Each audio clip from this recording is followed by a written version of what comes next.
Hi everybody, welcome back to my modeling channel. So today we're going to build an Airbus A320 from Revell scale 144. So I know this is not a first for you, so let's open the box and discover that kit all together. And so we're going to start with the instruction sheet, old Revell kit. So it's always come with an interesting booklet, lots of informations in many different languages. Then you got the color sheet, then a description of the kit, and then you start with the whole, basically the whole build.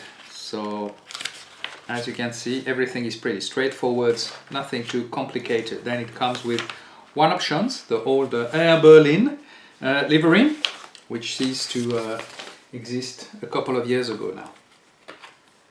We're going to move on to our decals. Decals are pretty nice. I have to say that I really like the decal coming with the Revell kit. So we have all the panel lines, all the structures, which is a really nice feature.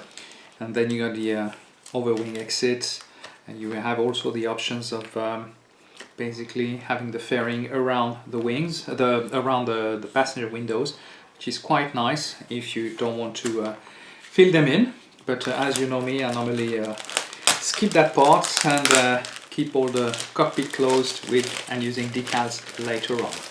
So now we're going to move on to the kit. Kit is in 3 sprues basically. So the first one is basically the fuselage, as you can see, and everything is engraved, very fine engravement, so nothing too complicated. I have to say that those A320 from Revell is an old batch. You have lots of little tiny issues, as you can see here, a lot of plastics around, but nothing too complicated here as well on the gear doors. So there is a lot of small errors which could be corrected, but well, they haven't produced that kit for a very long time. Then we move on to the clear parts, and those clear parts basically is the windscreen and the nav lights. And then the last part, and I will draw your attention on which kit to purchase, because I had that on a couple of occasions. Some of the Revell kits on those ones have been provided only with the one engine options, not both, so you don't have the V2500, you have the other one. I think it's the CF34, as you can see. So you have to be a little bit careful when you purchase the kit because of that. That part is missing and you have the other engine options. So this kit is not, so fortunately, if I need to do so, I'll have the other engine. I have some spare from previous kits.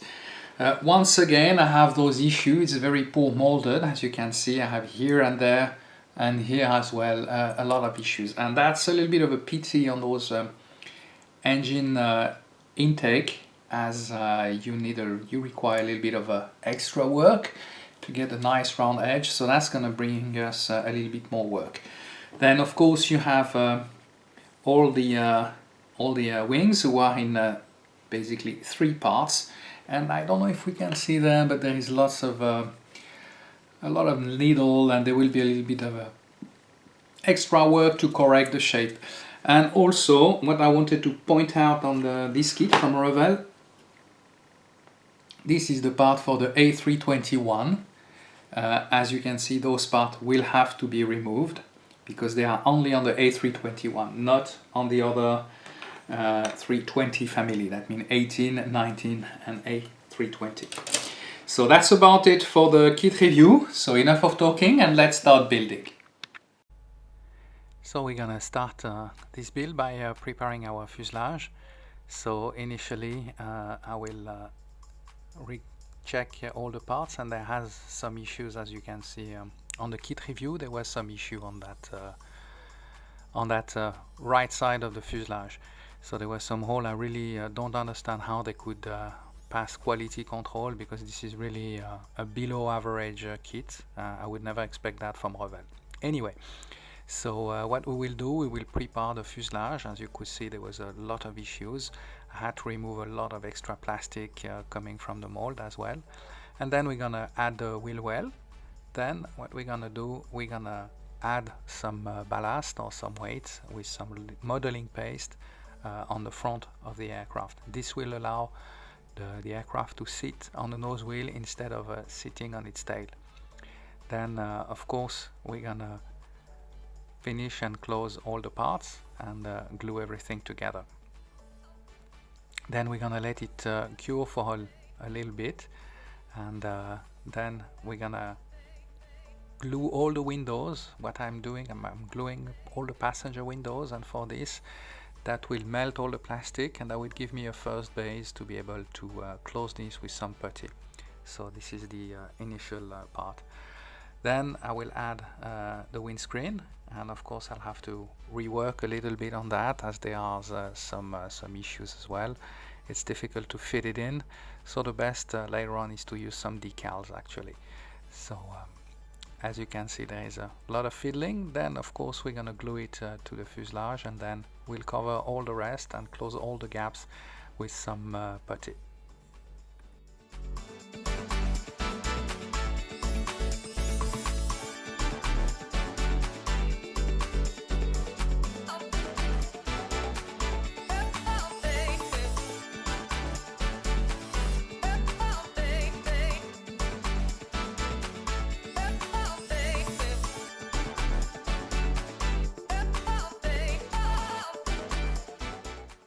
While our putty is drying, we're going to start working on the wings. So the wings are not up to shape as well. There is a lot of plastic, some extra plastic to move. If you just close the wings like this, you'll have a gap of at least 0.5 millimeter on the back, on the trailing edge. So this is something you need to consider. So we have to remove all that extra plastic. So what I will use some abrasive sponge. I will also use later on some one of my razor blade scalpel just to be able to remove all that extra plastic, and of course the abrasive sponge or the sandpaper will just smooth all the edges. But I have to say that the preparation for the parts is the biggest part on that Revell A320. I had much less issue when I'm building the Zvezda kit. But it came, I had a few years ago, I had a big bunch of, I had a bundle of 320 kits who came to a really low price, so I had to take the occasion, and this is why you see me doing that today.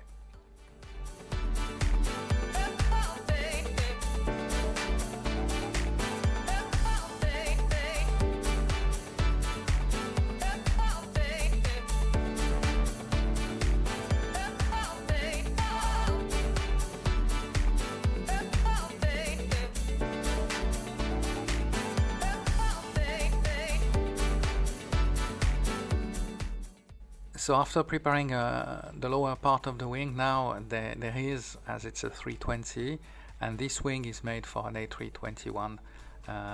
Those little flaps fairing are only on the A321, not on the 318, 19 and 20. So we have to remove them, of course, and for more accuracy on the kit, I would say. Otherwise the wing design remains the same. So of course now we're gonna glue the wings all together, and then of course we will adjust the trailing edge and the flaps as we want to have a smooth surface.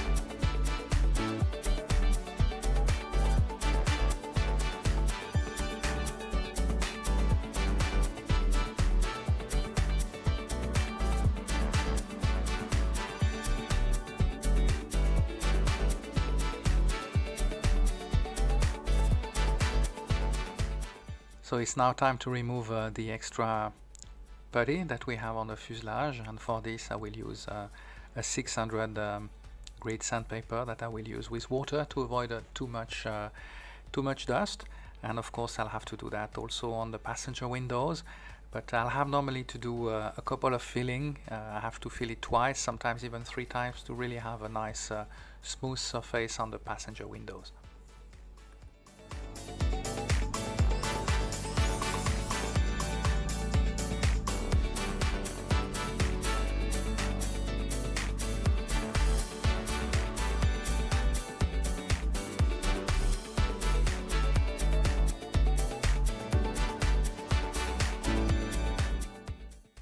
So it's now time for the second layer of putty, and this time I'm using a grey putty, and of course I'm still filling up the gaps on the aft part of the fuselage, as you can see, as there was a big hole on the mold, so that's why I was not very happy about. But anyway, nothing too difficult. It's still easy to work this out.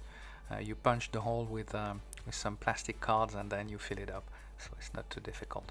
So now what we will do, we will smooth the trailing edge flaps, make sure that everything is smooth, and then we're going to remove all the gaps with some putties.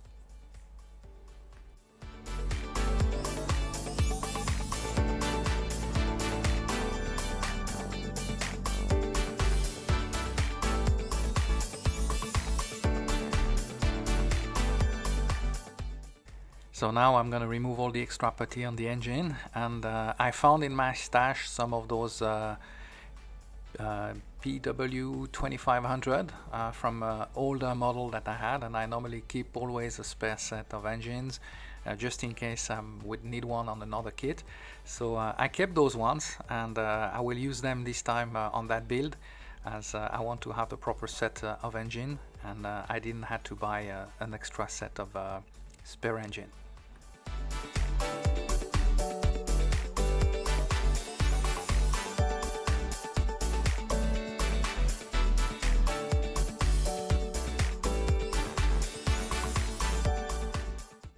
After this, we will remove the extra putty on the passenger windows and the second layer, basically, to make sure that we have a smooth edge, a smooth surface, and then we're going to be able to move on a little bit further up.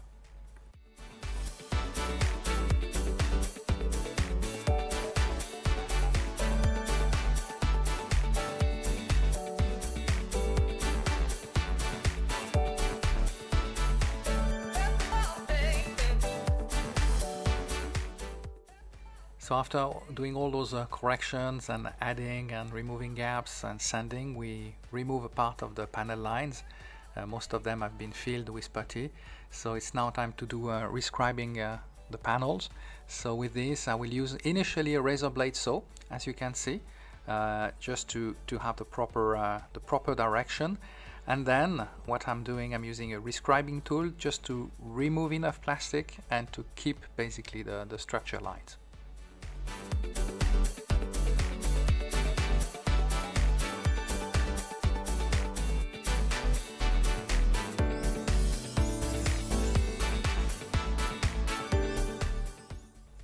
After this, we're going to remove all the extra putty on the trailing edge flaps, and we're going to try to work until we have a proper surface, and to remove all that stuff remaining from those flaps fairing from the 321.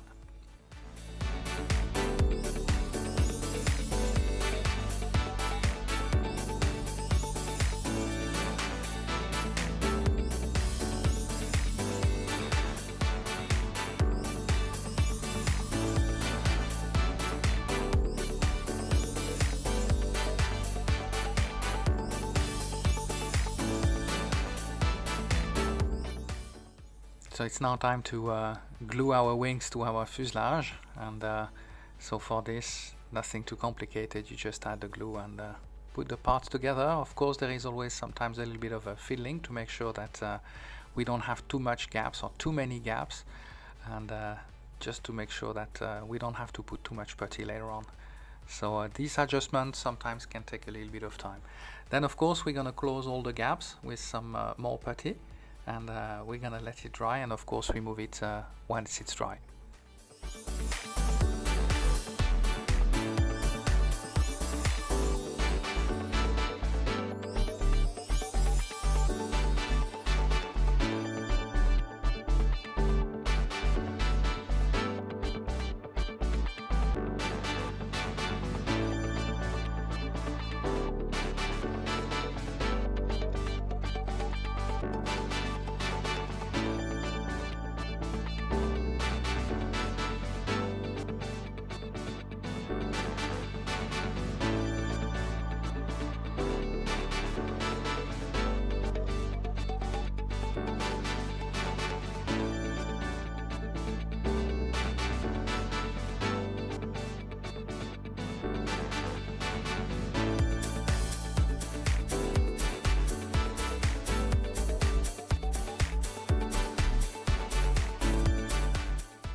We will now add the wings to the build.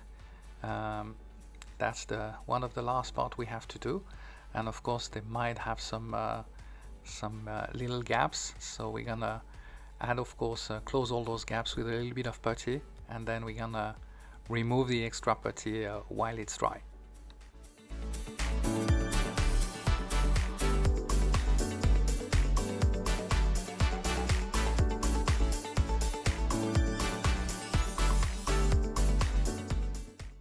The last bit now is to add the winglets on that aircraft, on that A320, and then the plane will be ready to move on to the paint shop. So we'll have to do a little bit of fiddling, of course. Sometimes we want to make sure that we have the correct angle, and then it's now time to go for the paint shop. So what we're going to paint initially is the exhaust of those engine. And then once we finish this part, we're going to be able to move on and do basically the corrugat, which is the upper inner surface of the wing. That can also be assimilated as a wing walking area. And that part is normally a mix of light gray color and metallic paint, aluminium color most of the time. And so while this is drying, after it has dried, I will paint using the same corrugat color for the engine fan and intake, and of course we'll have to do some masking, and then we're gonna paint the overall color of the wings in a very light gray color. So this is a mix normally of light gray and glossy white. So I don't have an exact reference on what is the proportion, as I normally use the ball die basically to do this.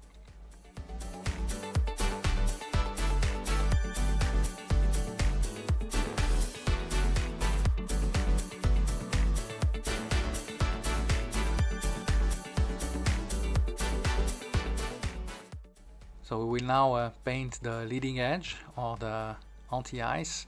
So we have the engine anti-ice, the wings anti-ice, and we'll do also the horizontal stabilizer. Those parts I will use a dull aluminium color, which is normally a bit shiny. And then we're going to move on to the overall white color for the entire fuselage and engines.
So after finishing this and having a few days of curing time for the paint, we're going to use those BOA decals.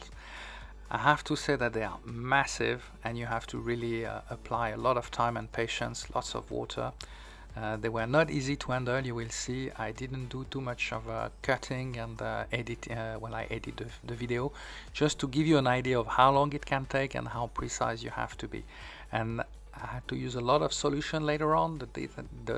Those decals are not really easy to handle because they are quite sticky and they are quite fragile as well. And when you have a huge long decal, you have lots of wrinkles, so you need to apply a lot of decal solution to avoid that.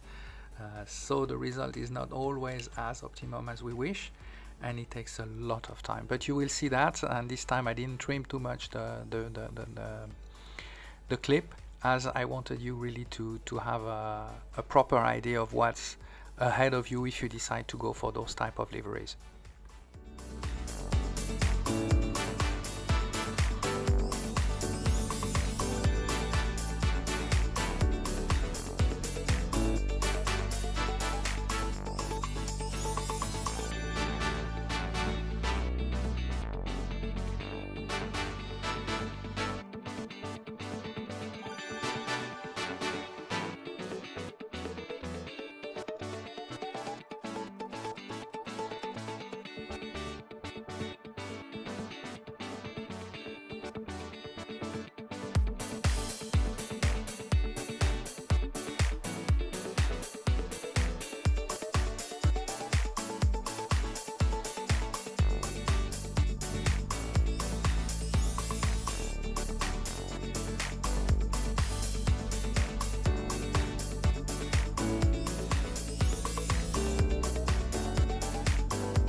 So I will now do some paint touch-up, as I realized later on that I didn't apply my masking tape correctly. So there is a little bit of things to do with the little bit of adjustment to do with the paintbrush. Then I painted basically the doors for the landing gear and the rim for the wheels.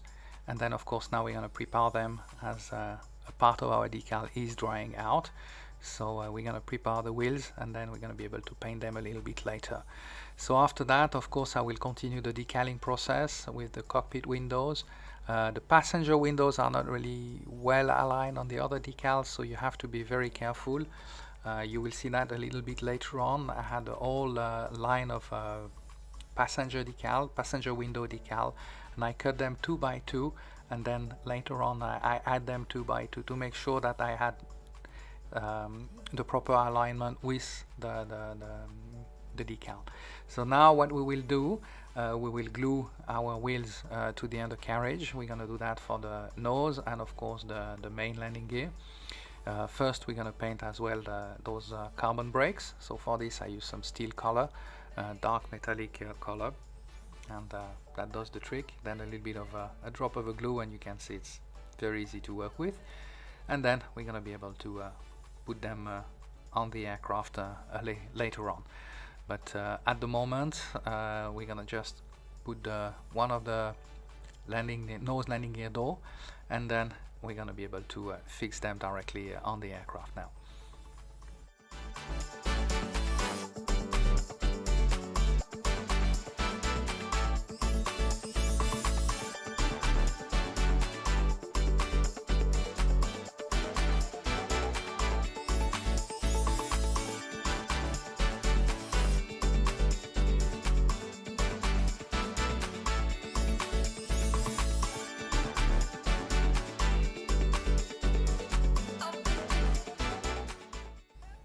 And this is what I was mentioning a little bit earlier.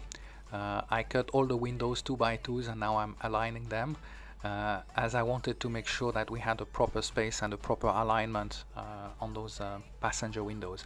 Because sometimes if you keep the whole passenger line on the whole row, then you can have an issue, and then they are shifting in size, and then sometimes after 3-4 windows you start to have a gap, and the final result is not nice. So that's one precaution you can take, and one thing you can be aware of before you put your passenger decals.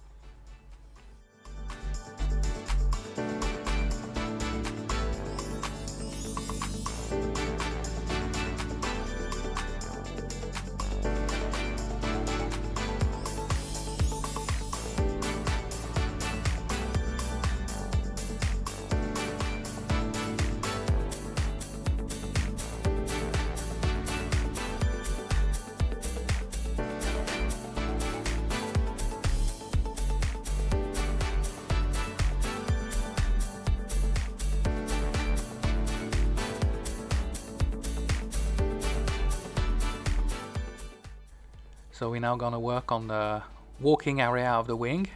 Those are mainly the structural aircraft structural manufacturer decals. So those are the part that you want to have on every aircraft. You also have the static probes, and so those probes and those doors label. They are quite important. They are part of the build as well. So you need to manage that. I normally do this at the end. So we're gonna finish the decaling process, and then the plane will be ready for display.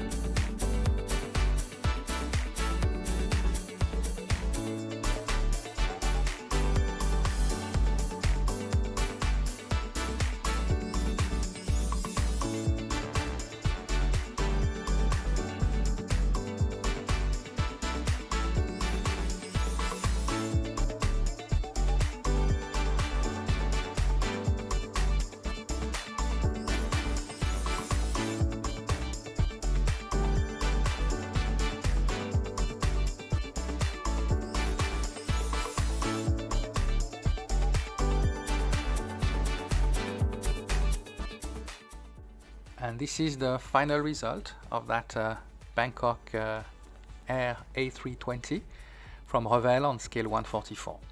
I hope you enjoyed that build with me. If you did so, please give me a thumbs up, subscribe to my YouTube channel, and I will see you soon for another kit review and build video. Thank you for watching.